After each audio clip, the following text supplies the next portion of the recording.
a questão 3, ela diz o seguinte: nós precisamos preencher as razões na sequência de prova, da sequência de prova seguinte. Não se esqueça de indicar a que etapas cada regra de dedução se refere. Essas regras de dedução são basicamente dois conjuntos. As regras de inferência, que nesse material que a gente está trabalhando agora, ele utiliza bem menos regras do que aquelas que vocês viram lá comigo em lógica matemática. E tem também as regras de equivalência, ou também conhecido como regras de substituição. Então, nessa primeira aqui, eu esqueci de escrever aqui ao lado, que essa primeira sentença é uma sentença dada. Tá bom? Então, a gente vai começar dali. A partir dela, é que você vai aplicando as regras, sejam elas regras de inferência ou regras de substituição, para chegar até a linha 6, que é a linha onde, digamos assim, seria a nossa conclusão, tá bom? Então, eu vou compartilhar aqui uma outra tela, eu vou ter que parar essa apresentação para compartilhar outra. Eu não sei se aqui no Meeting a gente pode ficar alternando entre as apresentações, entre as telas, mas vamos lá, vamos aqui apresentar outra. Pronto. Então, vamos prestar atenção aqui no que é que nós temos. Como eu havia dito para vocês, nessa primeira, certo? Isso daqui é uma razão dada, ok? Então, aqui foi dada. Ora, olhando para essa linha 2, né, e olhando para a linha 1, o que é que eu posso concluir? Aqui está muito fácil. Você vê que aqui é uma disjunção, em que o primeiro disjuntivo é negado, e, né, o outro disjuntivo é essa condicional que já vem aqui da sentença. A gente sabe que existe uma regra de substituição chamada regra da implicação. Deixa eu mudar aqui para amarelo, que fica melhor. Então, uma regrinha chamada regra da implicação. A regra da implicação é uma regra de substituição, onde eu tenho P condicional Q. Isso daqui é equivalente a não P disjunção Q. Ora, o meu não P está aqui, está muito simples, está muito fácil. O meu Q é essa condicional aqui, beleza? Então, o que é que aconteceu aqui? Eu apliquei a regra da implicação na linha 1, tá certo? Vou mudar aqui a cor da canetinha. Então, o que é que eu tenho que escrever aqui? Eu tenho que escrever imp linha 1, certo? E assim você vai realizando, você vai colocando aqui nessa coluna razões, quais foram as regras. Muito fácil, né? Não precisa nem eu comentar, beleza? Então, essa é a parte mais simples da questão. Vamos agora para a letra B, que ela já começa a ficar um pouco mais complexa, certo? A partir da letra B, a coisa já começa a piorar um pouquinho. Piorar entre aspas, né? Aqui. Bem, a letra B, né? Aliás, a letra A, ela já pergunta, explique por que a prova da parte A é reversível, né? Então, prova reversível é aquela em que a gente pode, como é que se diz, dar um Ctrl Z, ou seja, voltar, né? Então, se aquela nossa prova, né, fosse só aplicação de regra de substituição, então ela é reversível. Então, se em todos os passos da minha demonstração eu aplicar somente regras de substituição, como, por exemplo, a regra da implicação, a dupla negação é uma regra de substituição, certo? A comutatividade, a regra de comutatividade é substituição, então ela seria reversível.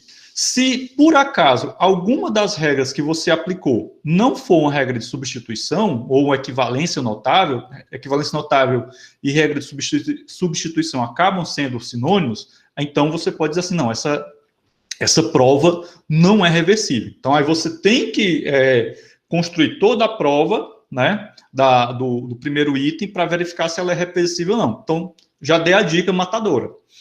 Na letra B, ele pergunta o seguinte, a prova da parte A, juntamente com sua inversa, estabelece a seguinte tautologia. Então, eu tenho aqui uma tautologia, vocês estão vendo, ó, que diz que essa condicional ela é equivalente a essa outra condicional. Então, ele está afirmando. Portanto, para provar uma acessão da forma A condicional, A implica em B condicional C, é suficiente provar isso aqui. Então, vejam bem. Lá na lógica matemática, eu falei para vocês, quando a gente falou sobre dedução natural, acho que vocês devem estar lembrados, se não estão lembrados, vão lembrar agora, que eu citei que tinha depois da dedução natural, a gente falou sobre dedução condicional. Na dedução condicional, o que é que a gente tinha? Se a conclusão de um determinado argumento fosse uma condicional, eu poderia fazer o seguinte, eu poderia pegar o antecedente dessa condicional, que é a conclusão do argumento, fazer com que o antecedente seja uma premissa assumida, e o nosso argumento vai ter uma nova conclusão, que seria, no caso aqui, o C, certo? Então, nesse caso aqui, ele está simplesmente falando disso, que é um assunto que a gente viu no semestre passado. Então, eu posso tranquilamente pegar esse argumento aqui, né, e construir uma prova em que a minha conclusão vai ser o C, e não mais B condicional C. No caso aqui, B se transformou em uma premissa, a gente chama de premissa assumida, e aí pronto. Aí ele diz o seguinte, usa esse fato para reescrever essa tautologia, né, no caso essa tautologia aqui, como uma tautologia na forma. Então vejam bem, o que é que vai acontecer aqui? Você vai pegar essa condicional e vai pegar um desses componentes e colocar como premissa assumida. Eu já dei a dica, certo? Entendido? Bem, aí ele pede em que C não contém o conectivo. Aqui já está, já questão dada, né? Acho que a Débora aqui já deve estar aos pulos lá na casa dela de felicidade. Então, deu uma sequência de provas da tautologia. Então, aí o que é que você vai fazer? Você vai construir uma nova sequência de provas. Mas a partir de quê? A partir dessa sentença que você reescreveu. Beleza? Débora e demais. Clareou, Fiat Lux, pergunto a voz. Fiat Lux em latim quer dizer fez-se a luz. Que foi o que Deus disse, acho que foi no segundo dia da criação. Faça-se a luz. Eu fui no primeiro, eu sou muito ruim de história bíblica. Certo? Podemos passar adiante?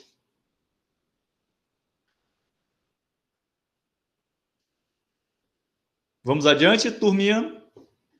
Bem, agora, turma, eu queria fazer o seguinte, eu quero comentar, explicar mais uma vez, Irã, qual parte? Diz aí, Irã, qual a parte da terceira questão que tu acha que precisa? Do meio para o fim. Pronto, deixa eu voltar lá a apresentação. Vamos lá. Espera aí, eu vou explicar a partir da lousa digital, que vai ficar mais fácil. Meus amigos, vamos lá. Deixa eu apagar isso aqui.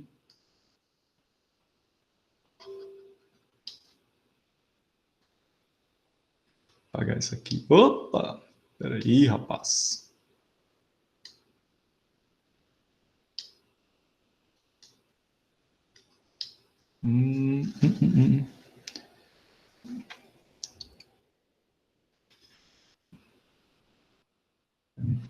Seguinte, ó.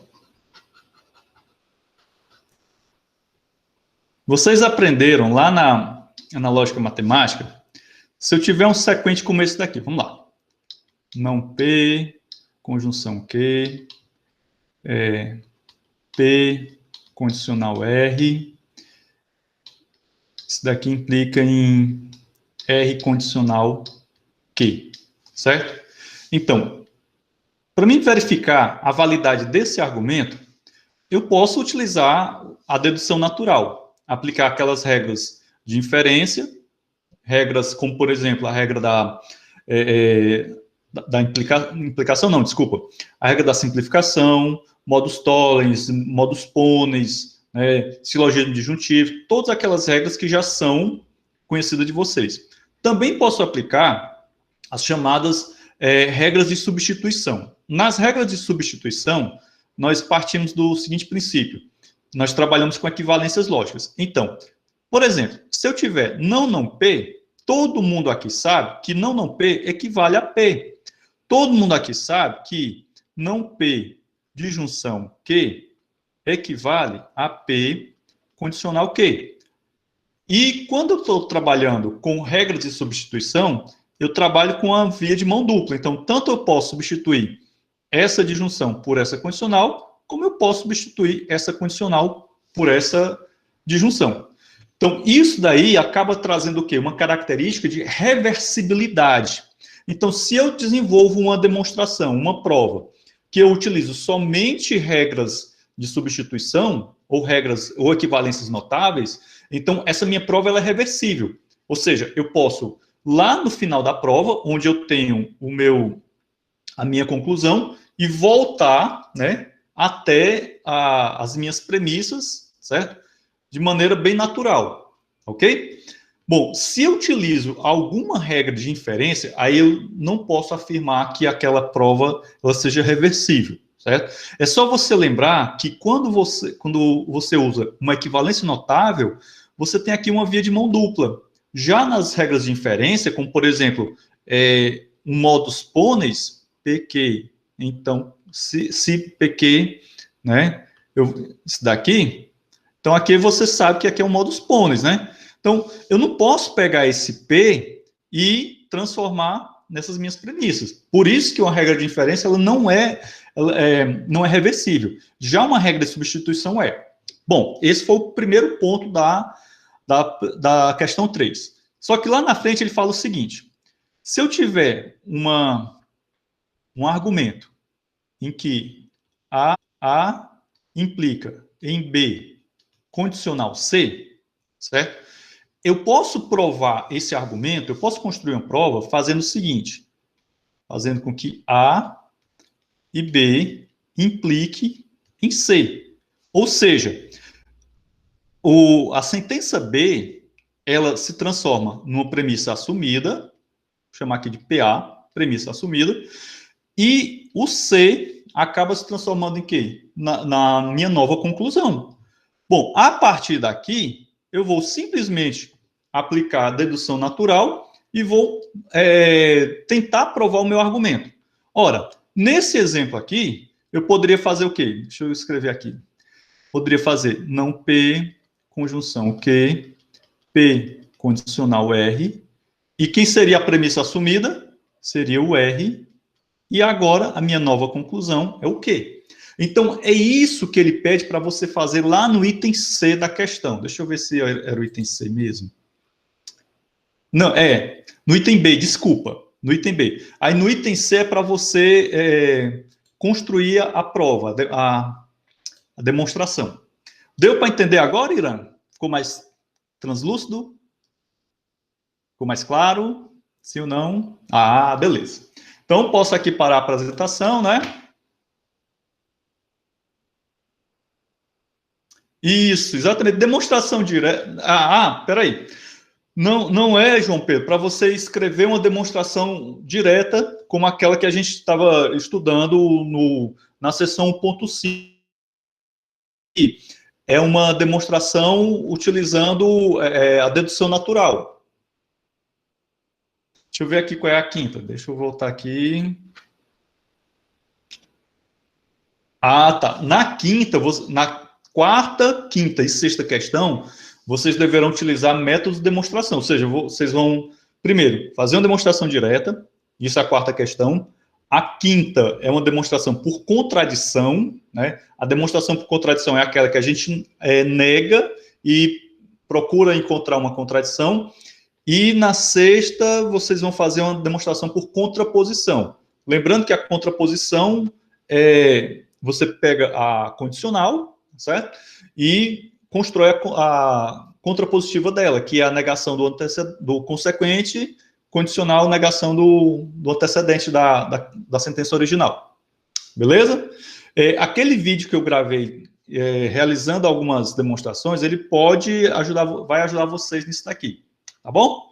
Gente, vamos aqui. Vou botar aqui para o meu slide.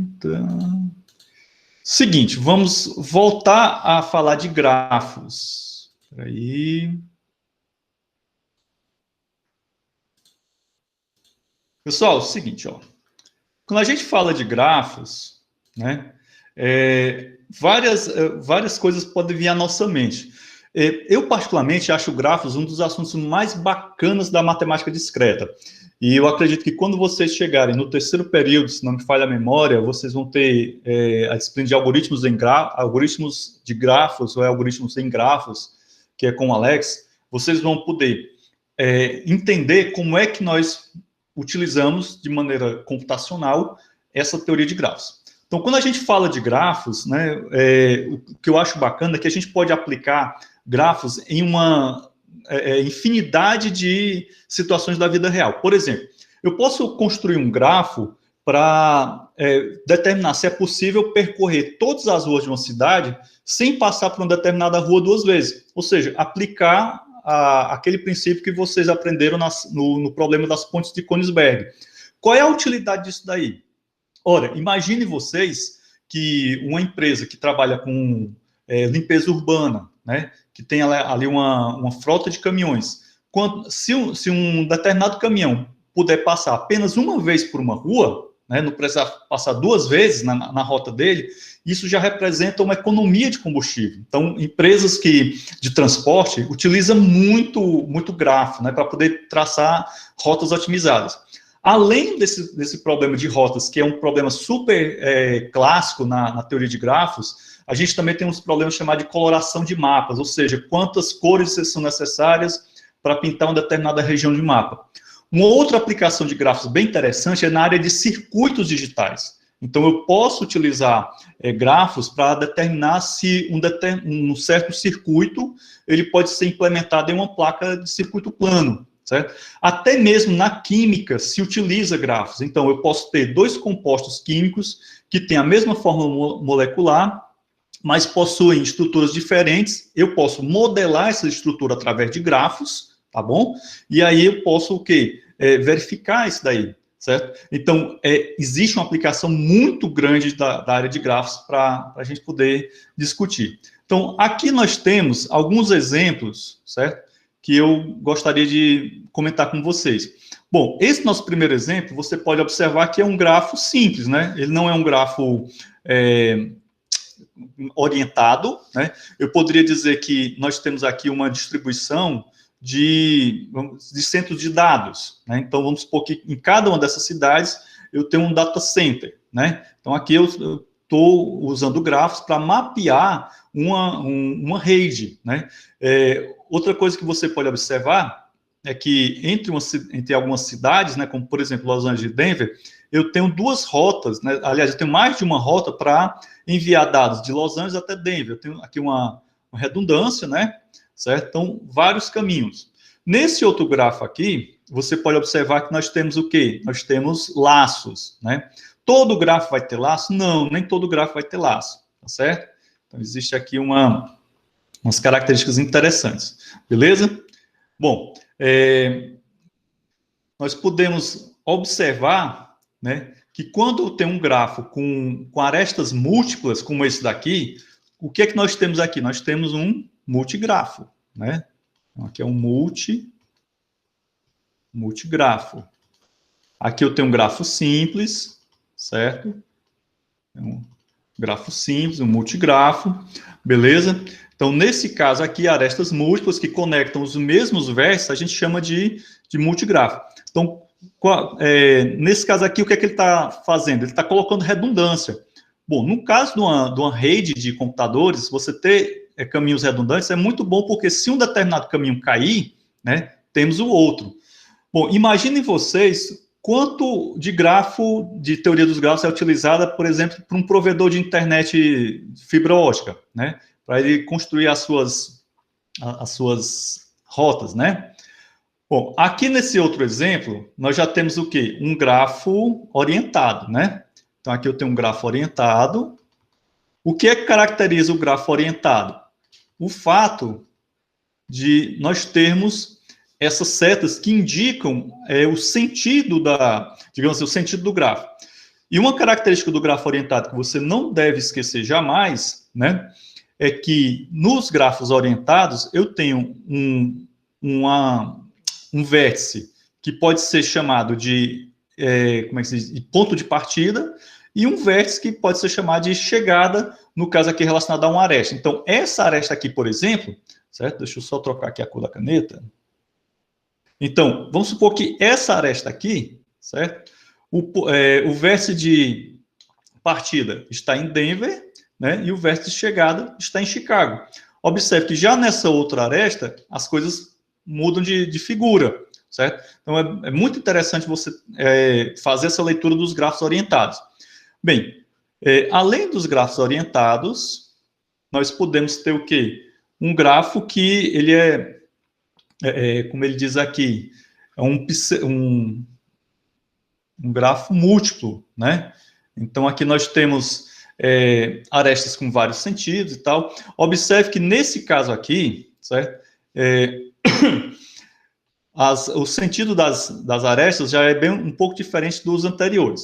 Bom, dito isso, nós podemos resumir esses gráficos que a gente viu nos seguintes tipos. Então, eu tenho um grafo simples, que foi o primeiro gráfico que a gente viu. As suas arestas não são orientadas. Ele permite arestas múltiplas? Não. Então, grafo simples não permite aresta múltipla. Permite laço? Também não.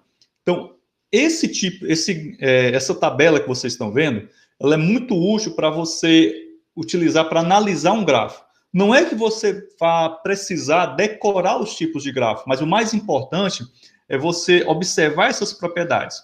Bom, e no multigrafo? No multigrafo eu tenho arestas não orientadas, mas ele permite arestas múltiplas, mas também não permite laços. O que é um pseudografo? No caso do pseudografo, eu tenho arestas não orientadas, que permite arestas múltiplas e também laços, certo? Então, o pseudografo já é bem mais flexível. Observe que esses três tipos aqui, certo? Todos eles têm como característica unificadora o fato de não serem orientados. A partir daqui, ó, eu tenho aqui uma classificação de grafos que envolve orientação. Então, no caso do grafo misto, eu tenho tanto arestas que são orientadas como não orientadas, né? Certo?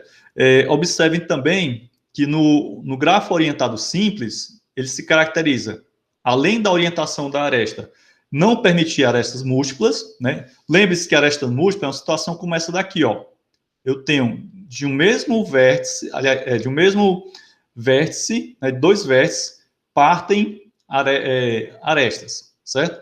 E, no caso do multigrafo orientado e do grafo misto, todos dois permitem arestas múltiplas e também permitem laços, certo? Então, voltemos aqui aos nossos exemplos, certo? Então, aqui eu tenho, nesse caso, eu tenho um grafo que não é orientado, mas que permite arestas múltiplas e permite laços. Então, o que é que nós temos aqui, ó? Aqui, aliás, ali não era um multigrafo, ali era um pseudografo, certo? Eu acabei de perceber aqui o equívoco que eu cometi. Beleza? Bom, gente, além disso daí, a gente pode também comentar a respeito dos grafos o seguinte, que nós podemos ter diversos modelos para os grafos, certo? Então, esses modelos são o quê? São formas, né? Eu não tinha visto aqui o chat, estava aqui concentrado, e vi aqui o comentário do Irã. É isso mesmo, Irã, ajudar em logística. Se um dia você fosse especializar em logística, muito provavelmente você vai trabalhar muito com grafos. E detalhe, dá muito dinheiro. Você construir uma rota que faça com que uma empresa economize dinheiro com combustível, por exemplo, e no caso da empresa de logística, além do combustível, tem o gasto do caminhão, o gasto de pneu, né? Enfim, é um campo de pesquisa muito interessante. Mas deixa eu voltar aqui para nossa explicação. Gente, quando a gente fala aqui sobre grafos, né? Nós podemos também ver a questão dos modelos. Eu tinha comentado com vocês, acho que foi na segunda aula, né? A gente ainda estava no capítulo 1, onde nós falamos sobre modelos. Eu mostrei para vocês um sistema axiomático, e a partir daquele sistema axiomático, nós criamos um determinado modelo para representar aquele sistema axiomático. Eu posso utilizar grafos, né? E ter modelos para representar situações do mundo real. Por exemplo, eu posso dizer, tem um tipo de modelo, que é, no caso, esse daqui, que eu chamo de superposição, gráfico de superposição e nicho de ecologia, certo? Então, vamos lá. Superposição. Opa, essa caneta está ruim. Posição de nichos de ecologia. Preste atenção como esse negócio aqui é bacana. Ora, o que é que eu tenho aqui? Eu tenho aqui um grafo simples. Ele é um grafo não orientado. Ele não é um multigráfico porque ele não tem arestas múltiplas, nem tem laços. Então, aqui é um grafo simples. Nesse grafo aqui, cada vértice que está ligado a outro indica o quê? Indica que aquele bichinho, no caso aqui o guaxinim, certo? Esse guaxinim, ele faz parte, né, da cadeia alimentar. Aliás, ele não faz parte da cadeia alimentar. Como é que se diz aqui, meu Deus do céu? Eles competem, né? Esses animais estão competindo entre si em um determinado nicho alimentar. Então, o guaxinim, o falcão e a coruja, como vocês podem observar, os três, né, e também o corvo, eles têm ligações, estão vendo? Então, eu posso dizer que o falcão compete juntamente com o guaxinim, com a coruja e com o corvo, né, no seu mesmo habitat. Bom, observe que por esse grafo aqui, eu posso afirmar tranquilamente que o esquilo não está competindo com o falcão e vice-versa, certo? Ou seja, diretamente não há uma competição entre o falcão e o esquilo por um determinado nicho alimentar. Porém, indiretamente, você observa que há uma competição, porque veja bem, o guaxinim compete com o esquilo, mas o guaxinim compete com o falcão também. Então, indiretamente, nós podemos dizer que há uma competição por espaço. O povo do camundongo, como você pode observar, ele compete, né, apenas com esse bichinho aqui, o musaranho, né? E o musaranho compete com o gambá e com o pica-pau, ok? Então, pessoal que estuda biologia, né, esse tipo de gráfico ele é muito interessante para analisar as fontes de alimentos e tal, se as mesmas fontes de alimentos são as mesmas, se as fontes de alimentos são as mesmas. Então, eu posso dizer aqui, olhando para esse gráfico, que as fontes de alimento do guaxinim, do falcão e da coruja são as mesmas, certo? A fonte de alimento do esquilo não é a mesma do falcão, mas é a mesma do guaxinim, correto?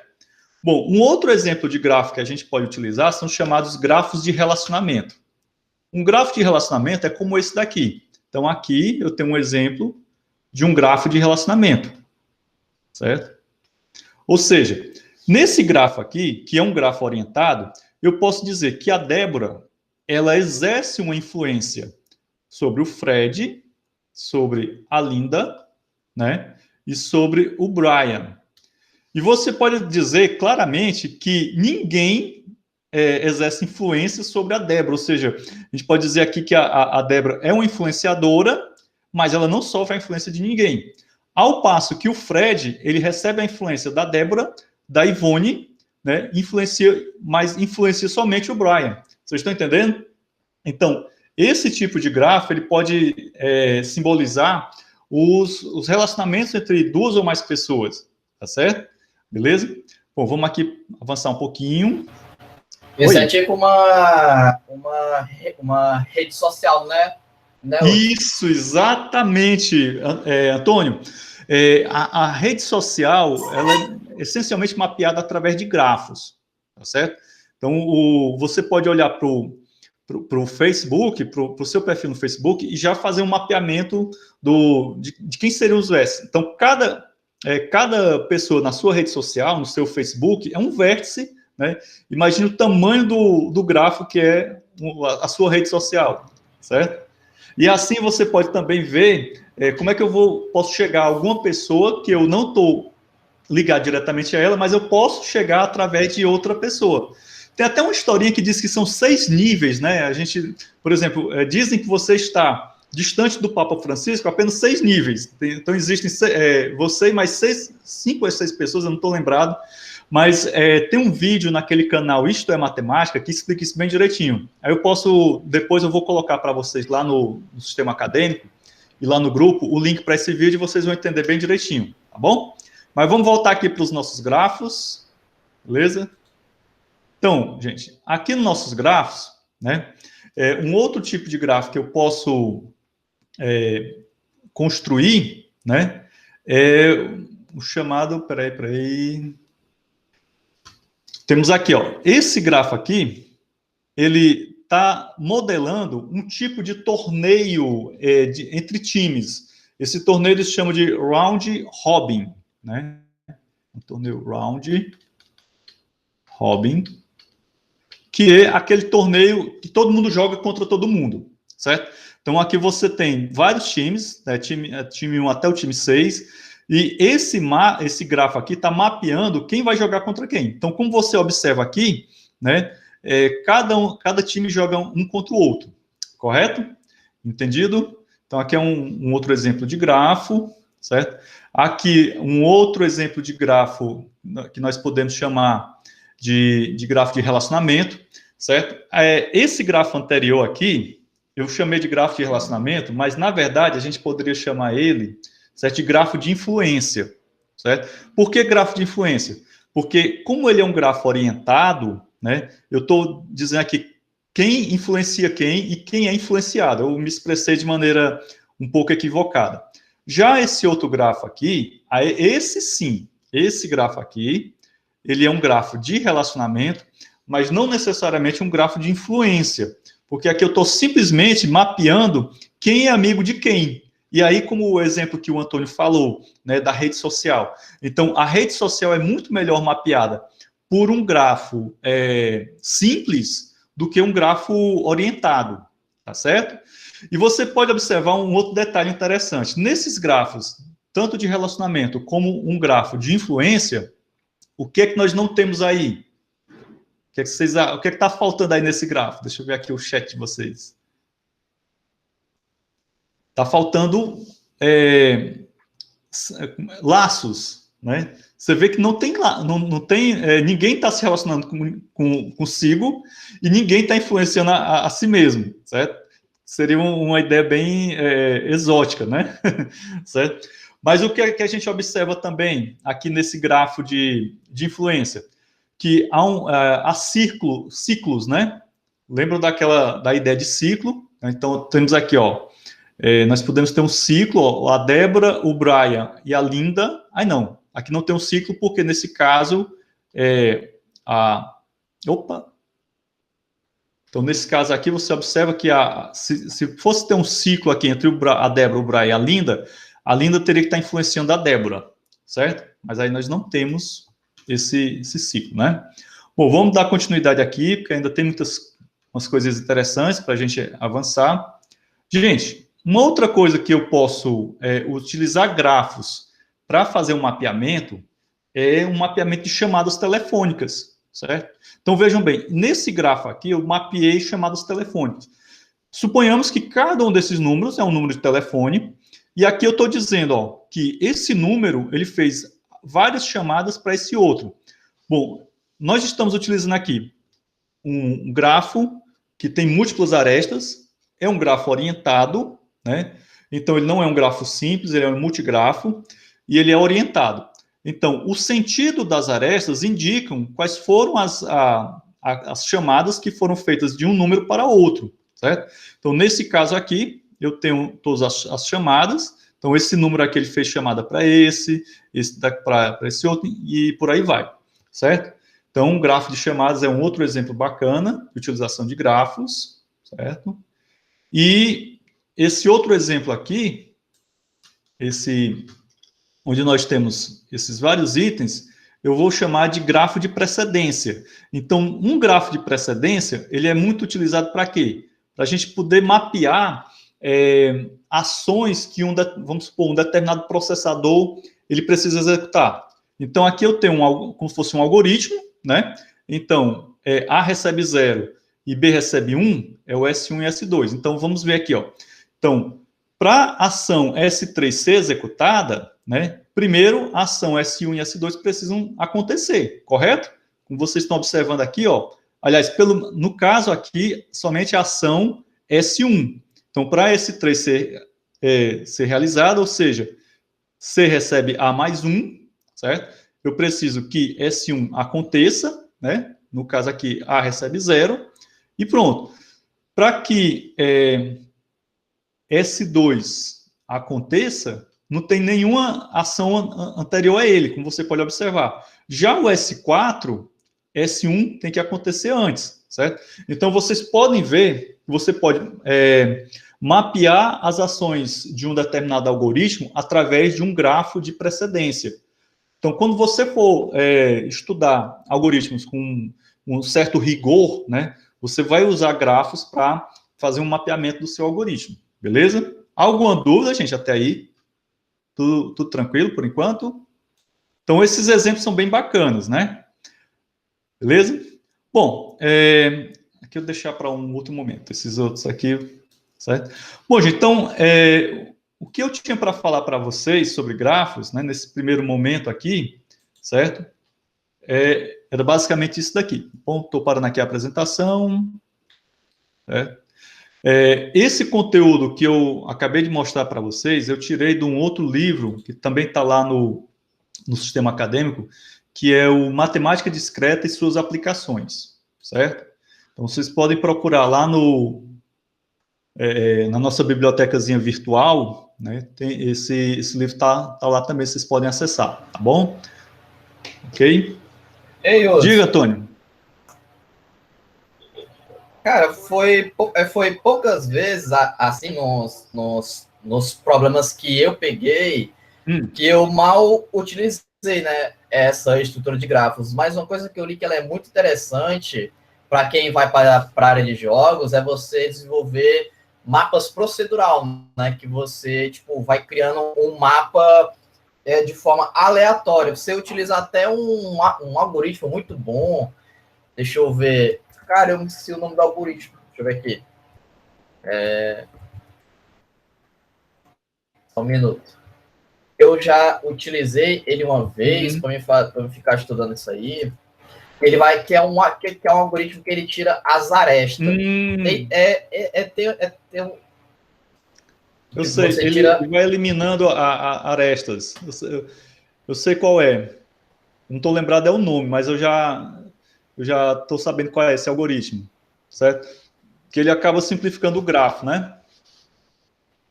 Isso, porque ele fica muito grande, aí você tipo assim, ele vai ter 32 salas e ele vai reduzir, vamos supor, para 12. Tá entendendo?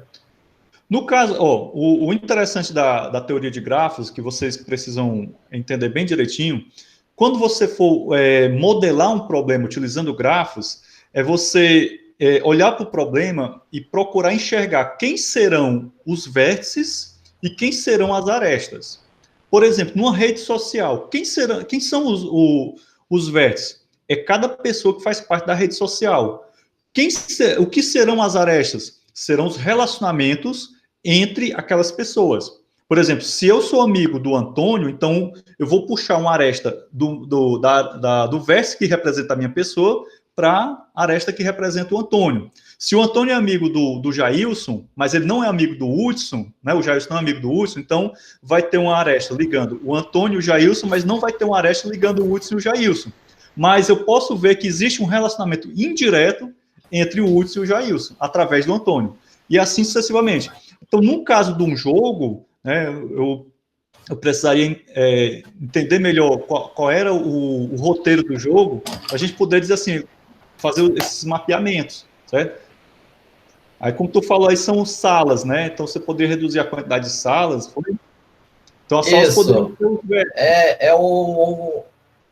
é o famigerado algoritmo de Prim que a pessoa usa. Certo. Olha, eu acho que a teoria de grafos é algo muito rico.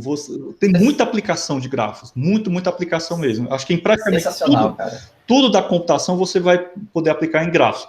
E assim, o que vocês vão ver comigo aqui na matemática discreta é apenas a introdução ao estudo dos grafos. Lá em Algoritmos com Grafos, com o professor Alex, vocês vão se aprofundar nessa teoria. Aqui vocês vão conhecer a terminologia básica, vão conhecer alguns teoremas, algumas aplicações, mas lá com o Alex vocês vão se aprofundar um pouco mais. Mas é como eu falei, grafos é um campo de pesquisa bem amplo, que pode ser algo que você venha a trabalhar até num curso de pós-graduação, num mestrado ou doutorado da vida. Beleza? E eu acho assim muito, muito bacana, assim, porque a gente vê a aplicação de grafos em praticamente tudo na vida da gente. Paulo. Como é que é, Antônio? O professor Paulo Regis, o professor Paulo Regis, Hudson, em estrutura de dados, na última prova dele, ele pediu para a gente fazer uma aplicação em C, utilizando grafos, que é esse mesmo modelo que o senhor mostrou sobre a rede social. É muito interessante. Você consegue sair de um grafo A para um grafo B e pegar todas as informações do grafo B, tipo nome, CPF, endereço. Cara, isso é muito foda. Isso é muito bacana quando você vê isso na prática. O grande barato do grafo é que tem muita aplicação prática. O grafo é muito fácil você ver a aplicação prática. Você, por exemplo, uma rede de distribuição de água, né, de uma cidade, é um grafo. Uma rede de distribuição de energia você pode modelar através de um grafo. A rota que um carteiro faz para entregar as cartas, você pode modelar como um grafo. Enfim, é muita coisa. Uma rede de computadores nem se fala, que foi o exemplo que a gente viu bem no início dessa segunda parte da aula, né? Então, é bem interessante. Eu sou muito assim, entusiasta do estudo de grafos, certo? Beleza? Mais alguma coisa, gente? Vocês estão com alguma dúvida? Olha, esse capítulo que eu utilizei para preparar esse material para vocês é o capítulo, deixa eu ver, o capítulo 9 do livro que eu mencionei, o Matemática Discreta e suas aplicações. O grande barato desse livro, o próprio nome já diz, Matemática Discreta e suas aplicações. O autor, ele foca muito em mostrar para você, leitor, onde é que você utiliza aquela parte da matemática discreta. Uma olhada nesse material, nem que seja só por curiosidade, tá bom? Gente, alguma dúvida? Já são quase 11h30, a gente ia se estender até 11h15, mas a gente já está com quase 10 minutos a mais do que a gente ia se estender. Alguma dúvida, sim ou não? Bom, lembrando o seguinte, vocês têm uma tarefa para me entregar, eu fiz uma alteração lá no deadline da tarefa, eu expandi mais uns dias para vocês. Semana que vem não vai ter tarefa, vou dar esse descanso para vocês, mas aí eu já estou pensando qual vai ser a primeira avaliação de vocês, a avaliação que vocês vão fazer lá no sistema acadêmico. Bom, só lembrando, essa avaliação, né, a gente configura um tempo, né, para você fazer a avaliação, né, início e fim, e também um horário para que a avaliação vai estar disponível, certo? Eu posso até depois fazer uma avaliação de teste, certo? Para que vocês se familiarizem com o mecanismo, o sistema lá do sistema acadêmico, para quando você for fazer a avaliação de verdade, aí sim você já está familiarizado. Eu vou fazer isso esses dias, talvez na próxima semana, criar lá uma avaliação de brincadeira, né, para vocês entenderem como é que funciona a coisa, para quando vocês fizerem uma avaliação de verdade, a coisa já está mais tranquila. Beleza? Bom, gente, alguma dúvida com relação ao assunto grafos? Sim ou não? Bom, então, se não, eu me despeço de vocês, desejando a todos um bom final de semana. Continuem se cuidando, continuem atentos às questões de higiene. A pandemia ainda não acabou, tá bom? Continue lavando as mãos direitinho, continue usando máscara quando sai de casa. Sair somente o necessário. Olha, vejam bem, o jovem está tendo a oportunidade de salvar o mundo sem sair de casa. Certo? Imagina aí como a geração de vocês é privilegiada. Tô brincando, turma, brincadeirinha, tá certo? Então, um grande abraço em todos, um bom final de semana. Não deixem de estudar a próxima pré-aula, que é a pré-aula número 5, que, se não me engano, é a parte de conjuntos, que é o assunto do nosso próximo encontro, certo? A atividade é para ser feita em dupla, né? Essa segunda atividade. Eu estou querendo fazer todas as atividades em dupla, certo? Dificilmente eu vou pedir para vocês fazerem alguma atividade individual. Somente as avaliações é que serão individuais. Também aí era querer demais, né? Certo? Fazer as avaliações em dupla também era demais, tá certo? Então, gente, grande abraço, fiquem bem e até semana que vem. Qualquer coisa a gente vai conversando pelo Até grupo. Mais, Hudson. Até mais, Antônio. Seja bem-vindo sempre. Então, um grande abraço, turminha. Fiquem bem. Até hoje. Até. Interromper aqui a gravação.